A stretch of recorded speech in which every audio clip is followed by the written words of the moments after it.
Good day everyone, welcome to my channel. So in this video, I will talk about what is C++ programming language. Before we start, I would like to say thank you so much to all my viewers, silent viewers, and supporters in my channel. Thank you for watching my videos.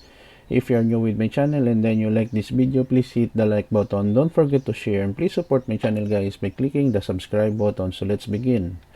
What is C++ programming language? C++ is a high-level programming language that is widely used for developing system software, application software, device drivers, embedded software, and video games. It was designed by Bjorn Strostrup in 1983 as an extension of the C programming language, adding features such as object-oriented programming, templates, exception handling, and more.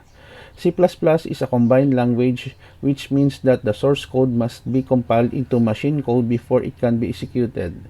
It is known for its efficiency, allowing developers to write programs that can run faster and use less memory than those written in other high-level languages. C++ is also highly portable, meaning that it can be compiled and run on a variety of different platforms, including Windows, Linux, and Mac OS. C++ has been used to create a wide range of software applications, including operating systems, browsers, databases, and video games.